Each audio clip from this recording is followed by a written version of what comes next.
दोस्तों नमस्कार। आजकल भारत की राजनीति में और न्यायपालिका के कुछ जो सीनियर एडवोकेट्स हैं, उनको लगता है कि जो वो कहेंगे उसी से देश चलेगा। अगर आप देश की जनता के टैक्स पेयर की चोरी करते हैं, देश के संसाधनों को अपने पर्सनल एजेंडा में इस्तेमाल करते हैं, तब तो आप हो गए कट्टर ईमानदार। और कोई व्यक्ति आपकी अगर चोर बाजारी को, चोरियों को जनता के सामने रखे, कोर्ट में ये कहे कि मैं आपको गवाही देने को तैयार हूं कि किसने कहां कैसे चोरी करी, उन लोगों को बताया जाता है जयचंद। कहने का मतलब यह है दोस्तों कि अगर आप सही रास्ते पे आना चाहते हैं, तो ये जो माफिया है, ये आपको जयचंद करार देता है। ये दुखद स्थिति आज भारत में आ चुकी है। और ये मैं नहीं कह रहा हूं, कल दिल्ली उच्च न्यायालय में जब केजरीवाल की रिहाई को लेकर बहस हो रही थी, तो केजरीवाल के जो सीनियर एडवोकेट हैं, हिंदुस्तान के जाने माने एडवोकेट अभिषेक मनु सिंघवी साहब ने कोर्ट में ये कहा कि आप जिन अप्रूवर के भरोसे केजरीवाल के केस की तफ्तीश कर रहे हैं, जिन अप्रूवर्स के भरोसे आप केजरीवाल के खिलाफ साजिश या जो एविडेंसेस हैं वो इकट्ठे कर रहे हैं, तो ये तो आप जयचंद के भरोसे देश के अंदर कानून व्यवस्था लागू कर रहे हैं। इससे ज्यादा शर्मनाक और कानून का गलत इंटरप्रिटेशन और क्या हो सकता है दोस्तों। आज हम इसी की चर्चा करेंगे कि भारत का कानून क्या बोलता है, भारत की कानून व्यवस्था क्या बोलती है, अप्रूवर क्यों जरूरी है, और इस तरह के बयान देकर क्या एक अपराधी अपने आप को कट्टर ईमानदार घोषित कर सकता है। आगे बढ़ने से पहले आपसे निवेदन है कि आप इस वीडियो को शेयर करें और इस चैनल को सब्सक्राइब करें, क्योंकि आज का मुद्दा बहुत महत्वपूर्ण है। जिस तरह से जो लोग न्याय व्यवस्था में और देश के संसाधनों को बचाने के लिए अपना योगदान देना चाहते हैं, उनको केजरीवाल और उनके वकीलों ने जयचंद करार दे दिया है।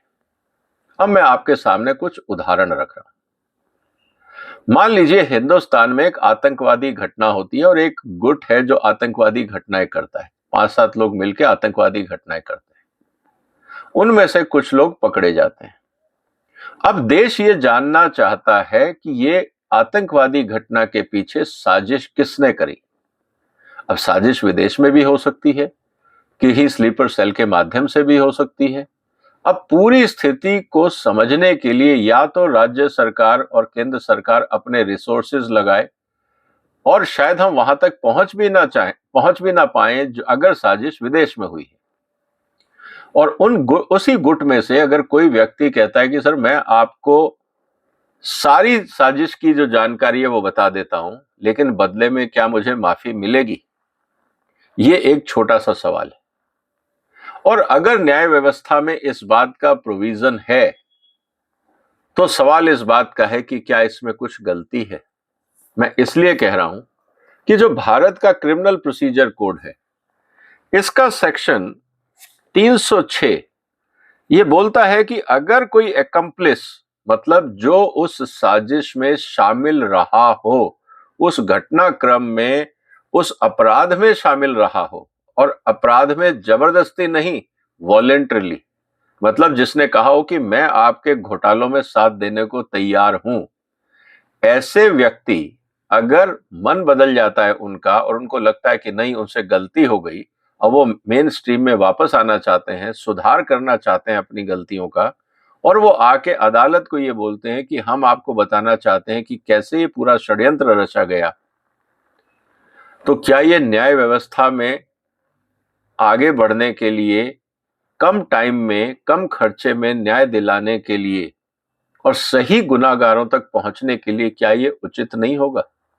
और बदले में न्याय व्यवस्था को सपोर्ट करने में अगर न्यायालय उनको कुछ रियायत दे देता है सजा में, तो क्या ये गलत बात है? स्थिति आज यही है कि जिन लोगों ने केजरीवाल के खिलाफ बयान दिए और जो अप्रूवर बन गए, और अप्रूवर बनने के लिए भी 2-3 शर्तें होनी जरूरी हैं। पहला, जो व्यक्ति है वो उस पूरे घटनाक्रम का चश्मदीद गवाह या इसका एक एक्टिव मेंबर होना चाहिए, जिसको अंदर की सारी बातें पता हो। सड़क पे चलता हुआ आदमी अप्रूवर नहीं बन सकता है। इसका मतलब जो अप्रूवर बन रहे हैं वो केजरीवाल के जो भ्रष्टाचार का जो गैंग है उसके एक्टिव मेंबर होंगे, तभी वो आदमी अप्रूवर बन सकता है। पहली बात। दूसरा, अप्रूवर कुछ भी बोल दे, न्याय व्यवस्था और कानून व्यवस्था, इन्वेस्टिगेटिंग एजेंसीज उसको फेस वैल्यू पे नहीं लेती। अगर उन्होंने ये कहा कि इस माध्यम से इस तरीके से हवाला मनी का ट्रांजैक्शन हुआ, पुलिस पहले उस सारी जानकारी को क्रॉस वेरीफाई करेगी कि आदमी सही बोल रहा है या झूठ बोल रहा है। अगर उनको लगता है कि जो जानकारी अप्रूवर ने दी है या एकम्प्लिस ने दी है वो सही है और पुलिस को या इन्वेस्टिगेटिंग एजेंसीज को या कोर्ट को निर्णय लेने में सुविधा हो रही है और वो बात सही कह रहा है, उसी स्थिति में उसको अप्रूवर बनाया जा सकता है।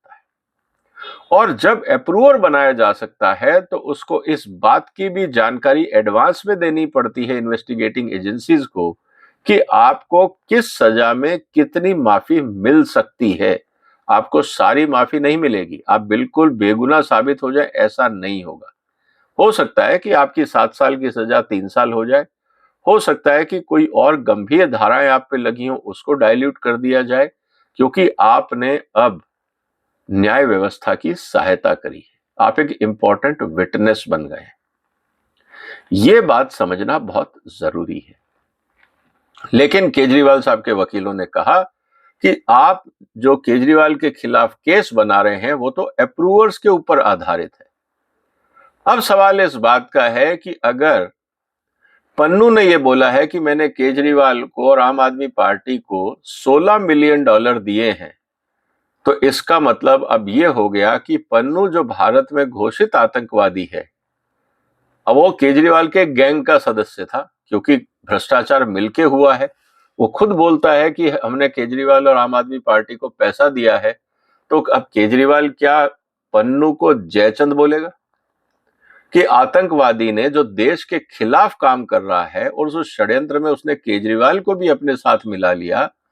अगर आज वो अपराधी जो खुद घोषित अपराधी है, आतंकवादी है, वो अगर ये कहता है कि केजरीवाल ने मेरे से पैसे खाए हैं, अपने चुनाव जीतने के लिए उसने मेरे से $16 मिलियन लिए हैं, हो सकता है आने वाले दिनों में वो उसका प्रूफ भी दे दे।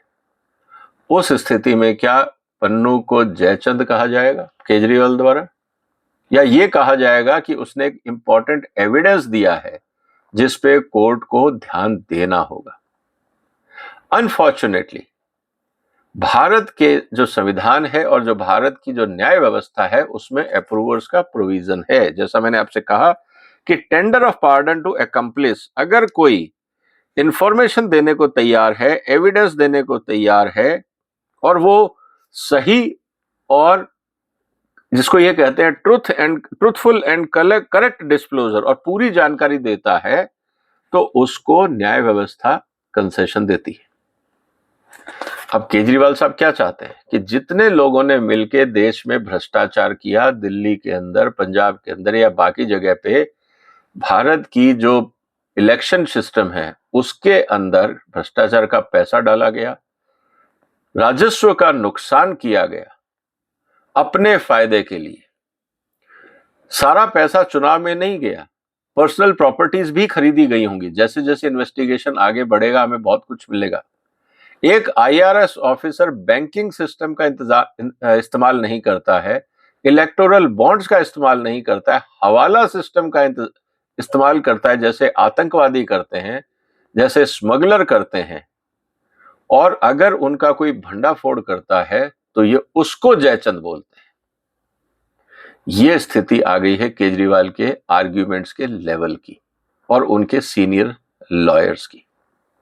आपको क्या लगता है दोस्तों, इस तरह से गिरता हुआ स्तर, सोच का स्तर जिस तरह से गिर रहा है, क्या आपको नहीं लगता कि केजरीवाल हर उस आदमी को आरोपित करेगा जो भी उसके खिलाफ बयान देगा।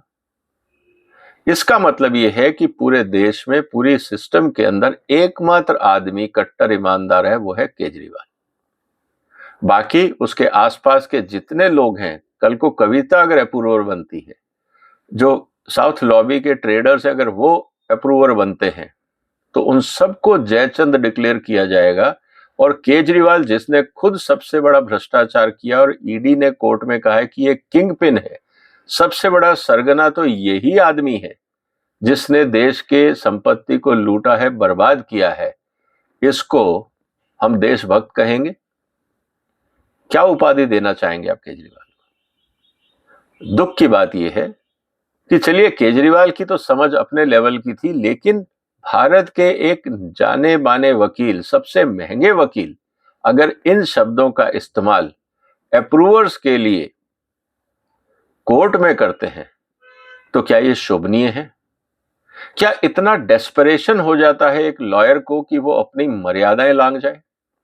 क्या कोई भी लॉयर इस लेवल तक नीचे जा सकता है कि उसको अप्रूवर और जयचंद में फर्क समझ में नहीं आए? इसका मतलब ऐसे लॉयर्स का ये कहना है कि जितने भी आज तक हिंदुस्तान में अप्रूवर्स बने हैं, जितने आतंकवादी आतंकवाद छोड़ के मेन लाइन में आए हैं, जितने माओवादी हिंसा को छोड़ के मेन लाइन में आए हैं, जो लोग गलत रास्ते को छोड़ के सही रास्ते में आए हैं, क्या वो सब जयचंद हो गए? जिन्होंने अपने सरगना के खिलाफ बयान दिए, क्या वो सब जयचंद हो गए? ये सोच देख के तरस आता है। इतना डेस्परेशन अपने क्लाइंट के आगे अपने आप को ये प्रूव करना कि उनसे अच्छा आर्ग्यूमेंट कोई दे नहीं सकता।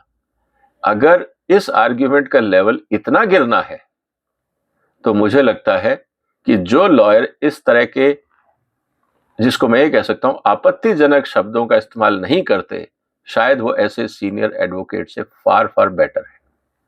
कम से कम वो मर्यादा तो नहीं गिरा रहे, वो कानून व्यवस्था का मजाक तो नहीं उड़ा रहे, वो उन लोगों का मजाक तो नहीं उड़ा रहे जो कानून व्यवस्था का समर्थन करता हो, सपोर्ट करता हो और वॉलंटरीली रिस्क लेके आगे आता है ताकि देश के अंदर कानून व्यवस्था वापस पटरी पे आए।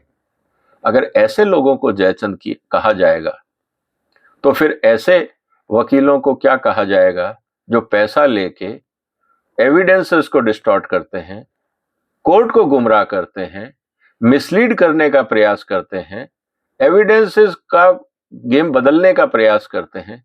क्या वो जयचंद नहीं होंगे जो वास्तव में नुकसान कर रहे हैं? ये एक बड़ा गंभीर मुद्दा है।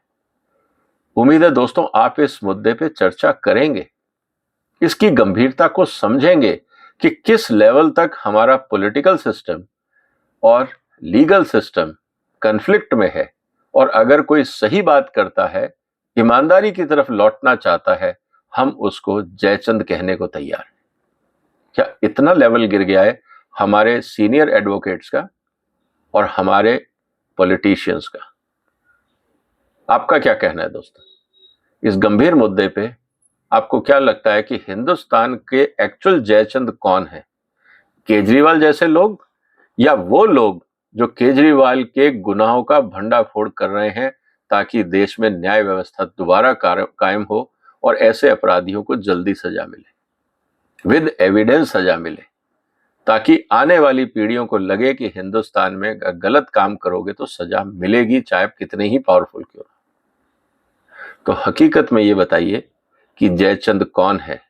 केजरीवाल जैसे लोग, उनका समर्थन करने वाले लोग, या वो लोग जो इस तरह के गैंग में से बाहर आके न्याय व्यवस्था का सपोर्ट करना चाहते हैं? कौन है जयचंद?